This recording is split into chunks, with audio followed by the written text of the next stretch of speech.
They may as well have put 500 grand in cash in a big pile, doused it with lighter fluid, and tossed a match on it.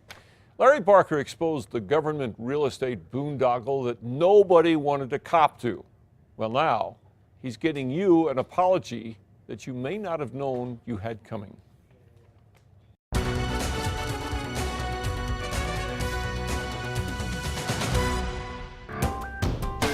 This particular project is probably, a showpiece of government waste. This is one of those issues that is unconscionable. Absolutely, this is wasted taxpayer money. How do you explain this to taxpayers? I can't.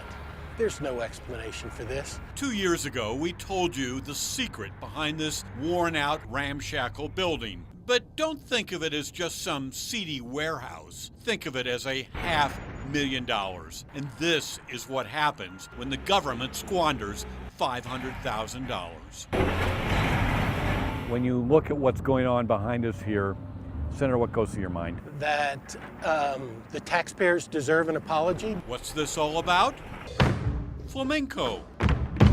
When the nonprofit Flamenco Institute needed a new dance studio, it petitioned the legislature for money. In 2006, lawmakers responded by generously dedicating $500,000 in tax dollars to the cause. Though the performance space Flamenco wanted wasn't exactly new, the Dance Institute thought once fixed up, this rundown tire and battery warehouse in downtown Albuquerque would be a perfect place to showcase the Spanish dance form. Now, lawmakers can't use public money to buy buildings for private organizations like the Flamenco Institute. So legislators appropriated the $500,000 and then handed the cash to the city of Albuquerque. The plan was for the city to buy the empty warehouse and then lease it to the Flamenco folks for $10 a year. In exchange, Flamenco promised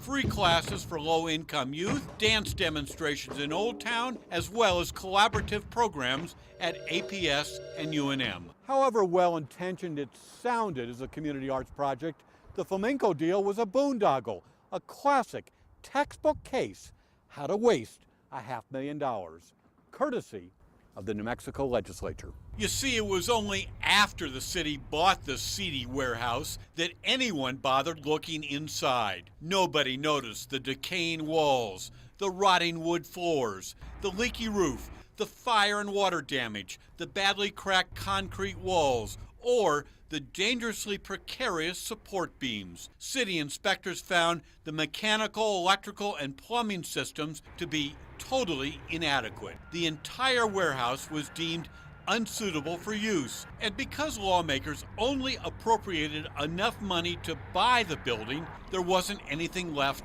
to fix it. Because the Flamenco Institute did not want to move into a dilapidated warehouse, the nonprofit simply backed out of the deal. Just like that, the Spanish dance troupe moved its flashy costumes and spirited music elsewhere, sticking the city of Albuquerque with a useless $500,000 derelict warehouse.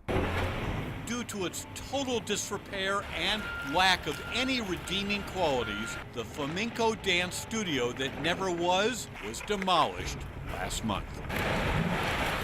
As the walls come crumbling down, the final chapter in the legislature's $500,000 appropriation is written in the dust and the rubble. Rob Perry is Albuquerque's Chief Administrative Officer. This property, when it was originally purposed, was in substandard, condemned condition. It just became worse and worse, which obviously required the demolition and razing of the property. We have to remove this type of blight and danger from the public community, which we'll do. We'll complete the demolition, we'll surplus the property, and sell it on the open market, returning any of those funds to the state of New Mexico. The names of individual lawmakers who sponsored the Flamenco project is a legislative secret. However, News 13 has learned 9 lawmakers and former Governor Richardson used tax dollars to fund the Flamenco deal. Today, of the 5 legislators still in office, only Senator Cisco McSorley voluntarily came forward to talk about the dead dance deal. Somebody along the line didn't do their due diligence in determining that the property and that the money they were expending fit the reason for expending the money in the first place. When you appropriate money, you expect people not to go out and buy a building that is on the verge of being condemned. Senator Pete Campos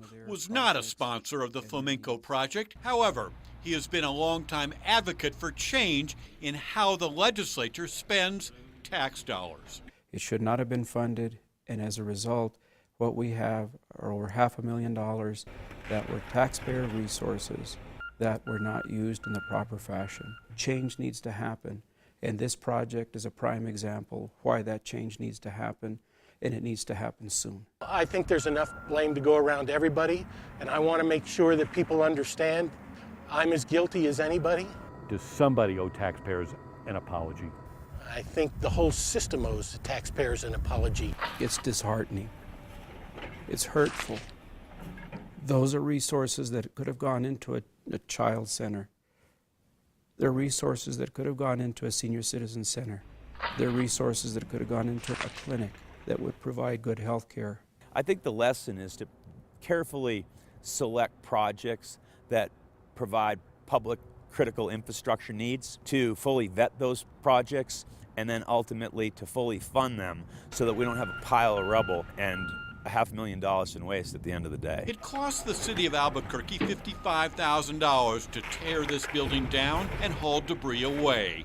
Today, it's all gone. A single faded sign and this empty lot are all that remain as a costly reminder to New Mexico's monument to waste. Larry Barker, KRQE News 13. Holy moly. Well, whatever money the city does get from selling that vacant lot will be returned to the state. Now, to see a photo gallery of the building before and after demo, and for more information about this story, go to krqe.com and then click on 13 Investigates.